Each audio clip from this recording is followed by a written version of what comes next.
네,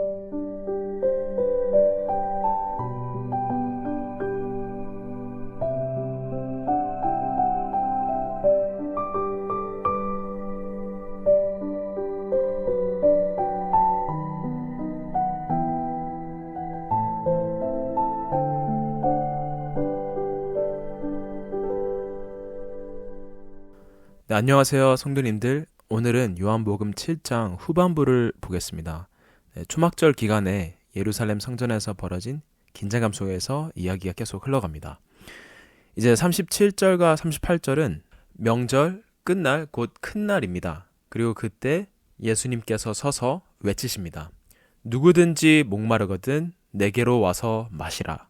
나를 믿는 자는 성경의 이름과 같이 그 배에서 생수의 강이 흘러 나오리라. 근데 초막절인데 예수님은 왜 물에 관련돼서 말씀하셨을까요? 그 당시 배경을 알게 되면 그 이유를 알게 됩니다. 초막절 기간에는 제사장이 실로암 못에서 근처에 있는 그 못에서 물을 길어 성전 제단에 물을 붓는 의식이 있었습니다. 그리고 백성들은 제사장이 물을 들고 오는 걸 보며 이사야 12장 3절 말씀 너희가 기쁨으로 구원의 우물들에서 물을 기르리로다 라는 말씀을 읊조리며 하나님께 감사를 드렸습니다. 백성들이 물이라는 선물을 주신 걸 하나님께 감사드리며 또 광야에서 목마르던 이스라엘 조상들을 살리셨던 하나님의 공급을 기억하게 하는 그런 상징적인 순간이었습니다. 바로 이런 배경을 두고 예수님은 서서 외치신 겁니다. 누구든지 목마르거든 내게로 와서 마시라. 예수님은 물 의식의 중심을 하나님께 드리는 물에서 예수께로 와서 마시는 물로 바꾸십니다. 그렇게 말하심으로써 예수님은 우리 영혼의 목마름을 정확히 겨냥하시는 겁니다. 사마리아 연인 때 하셨던 것처럼 주님은 우리의 마음이 얼마나 공허한지 그 무엇으로도 채워지지 않는 갈증을 품고 사는지를 아십니다. 남의 인정을 받아도 성취나 쾌락이나 소유나 관계 그 어떤 것도 잠시만이지 우리의 마음의 갈증을 해결할 수 없습니다. 그리고 가장 단순하면서도 가장 결정적인 처방을 저희에게 주십니다. 내게로 오라. 예수님께로 와서 마시는 자, 즉 예수님을 믿는 자 안에는 생수의 강이 넘쳐 흐를 거라고 예수님께서 약속하십니다. 이건 그냥 한두 방울을 말하는 게 아니라 실로암 못처럼 잔잔한 물이 아니라 흘러 넘치는 강입니다. 진정한 신앙생활은 그냥 간신히 하루하루 버티는 그런 신앙이 아니라 생동력 있고 흘러 넘치는 충만한 신앙이라는 것입니다. 저 또한 과거를 스스로 돌이켜보면 신앙적으로 충만할 때와 충만하지 않을 때를 감지할 수 있는데 성령 충만할 때는 제가 막 노력하거나 의식하지도 않는데도 불구하고 제 마음속에서 계속 찬양이 계속 나오고 그리고 감사가 계속 나옵니다. 흘러나옵니다. 그냥. 그래서 예수님께서 약속하시는 삶은 그냥 barely get by, 쬐끔 겨우겨우 주일에만 예배 한두 시간 참석하고 끝나는 그런 삶이 아니라 매일매일 매 순간순간에 생명이 넘쳐나고 찬양이 넘치는 삶입니다. 이제 39절에서 요한은 예수님이 말하신 내용을 설명합니다. 이것이 무슨 뜻이었는지. 예수님이 말하신 생수는 곧 성령을 가리키신 겁니다. 그리고 이렇게 덧붙입니다. 예수께서 아직 영광을 받지 아니하셨으므로 성령이 아직 그들에게 계시지 아니하시더라. 이 말을 저희가 정확히 이해합니다. 성령님이 이 땅에 아직 존재하지 않았다고 말하는 것은 아닙니다. 예를 들면 요한복음 1장 32절에서 성령께서 예수님 위에 임하셨다고 말합니다. 그래서 성령님은 이미 이 땅에 존재하셨는데 39절에서 7장 39절에서 말하는 것은 예수님의 십자가와 부활 승천 이후에 믿는 자들 안에서 성령이 내주하심을 가리키는 겁니다. 나중에 요한복음 14장 17절에서 이것을 더욱더 예수님께서 명확하게 말씀하십니다. 뭐라고 말씀하시냐면 진리의 영을 가리키시면서 이렇게 말하십니다. 그는 너희와 함께 거하심이요 또 너희 속에 계시겠음이라. 자, 여기 보면 제자들과 함께 거하는 것에 대해서는 예수님은 현재형으로 말하시고 제자들 안에, 제자들 속에 계시는 것, 내주하시는 것은 미래형으로 말하십니다. 이것을 영어로 들어보면 더 명확합니다. 이 구절을 영어로는 뭐라 되어 있냐? He lives with you, 현재형, and he will be in you, 미래형이죠. 그래서 이것을 통해서 저희는 구약과 신약의 가장 큰 차이 중 하나를 볼 수 있습니다. 구약에서는 성령님이 계셨지만 한계가 있었습니다. 하나님의 백성들 모두에게 아니라 몇몇 소수에게만 성령님이 임하셨습니다. 그리고 그 사람들에게 그들의 임무나 사명을 감당할 수 있게 하셨습니다. 예를 들면 다윗은 사무엘에게 기름 부음을 받고 성경이 말하기를 성령님이 그 위에 임했습니다. 그리고 삼손에게도 임하셨습니다. 그런데 다윗이나 삼손이냐 그 어느 구약 사람에게도 그 마음 안에는 내주하지는 않으셨습니다. 하지만 신약에 와서는 그것이 완전 바뀝니다. 예수님의 보혈로 인해서 우리의 마음이 깨끗함을 받습니다. 우리의 마음이 깨끗함을 받았기 때문에 성령님이 모든 믿는 자들 가운데 마음속에 내주할 수 있게 된 것입니다. 그렇기 때문에 구약에서는 성전이라는 그런 실제 건물이 있었지만 신약에 와서는 그 하나님의 성전이 무엇이냐? 바로 믿는 자들의 몸이라는 것입니다. 우리가 이제는 하나님의 성전인 것입니다. 성령님이 거하는 곳입니다. 우리 안에.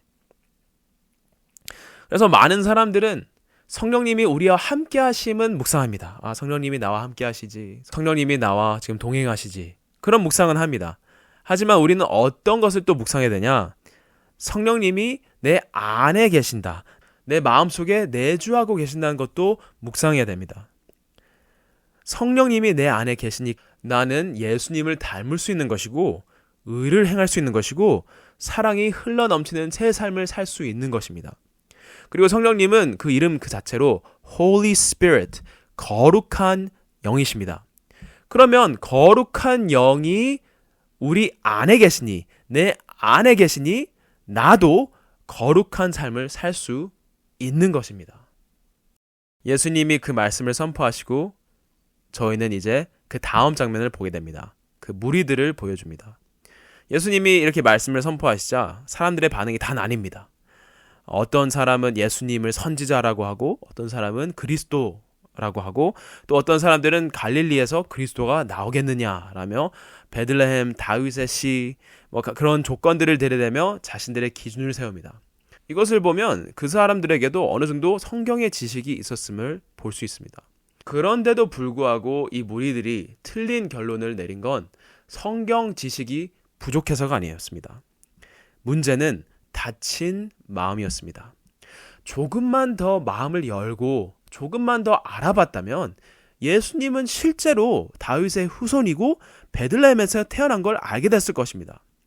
그리고 예수님은 갈릴리 출신만이 아니라 하늘에서부터 오신 분인 걸 알게 됐을 것입니다.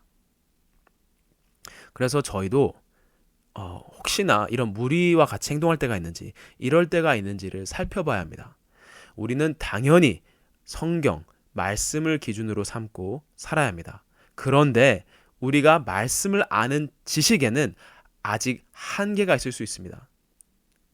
그래서 우리가 복음을 들을 때 하나님이 하시는 일들에 대해서 들을 때 내가 아직 모르는 부분을 열린 마음으로 더 알아가 보는 태도가 필요합니다. 내가 아는 지식이 다가 아닐 수도 있고 내가 아직 모르는 부분이 있을 수 있겠구나 라는 겸손한 마음이 필요합니다. 그리고 45절에서부터 52절은 7장의 마지막 장면이 나옵니다. 아랫 사람들, 즉 경비병들이 예수님을 잡으러 갔다가 빈손으로 돌아옵니다. 그러자 종교 지도자들은 분노합니다. 너희도 미혹되었느냐? 그리고 군중을 멸시합니다. 율법을 알지 못하는 이 무리는 저주를 받은 자루다 라고 말합니다. 이것이 바로 영적 교만입니다. 영적 교만은 타인을 깎아내리며 자기 의를 세우려 합니다. 그리고 다른 사람을 하나님께 가까이 가지 못하게 합니다. 그때 니고데모가 이제 한마디 합니다. 그런데 그 지도자들은 조롱으로 눌러버립니다. 너도 갈릴리 사람이냐? 갈릴리에서는 선지자가 나지 않는다 라고 하면서 눌러버립니다. 그런데 여기서도 아이러니가 있습니다. 그들은 성경을 찾아보라 라고 말하지만 정작 자신들이 보지 못하고 있습니다. 마음에 겸손함이 아니라 교만이 있으면 성경을 들고 있을지라도 진리를 못 보게 합니다. 따라서 오늘 말씀은 우리에게 한 가지 질문을 던집니다. 나는 여전히 다른 것으로 갈증을 달래려 하고 있는가? 아니면 예수께로 나아가 참된 생수를 마시고 있는가? 주님은 지금도 우리를 향해 외치십니다. 누구든지 목마르거든 내게로 오라. 이 초청에 믿음과 겸손으로 응답하며 우리 안에 성령의 생수가 흘러넘치는 삶을 살기를 소망합니다. 기도하시겠습니다. 주님, 제 안의 목마름을 다른 것으로 덮지 않게 하시고 오늘도 예수님께 나아가 마시게 도와주세요.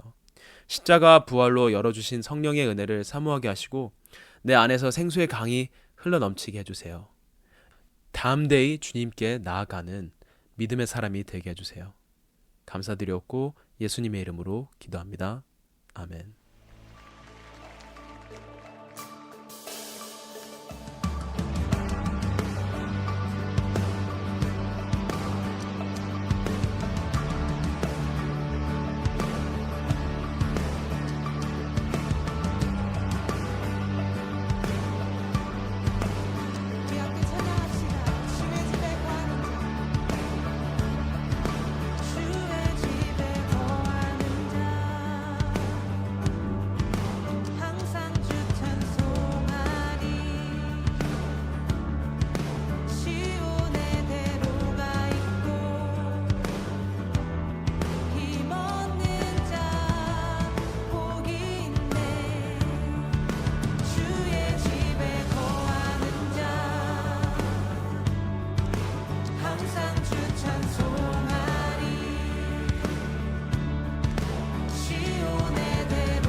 주의 집에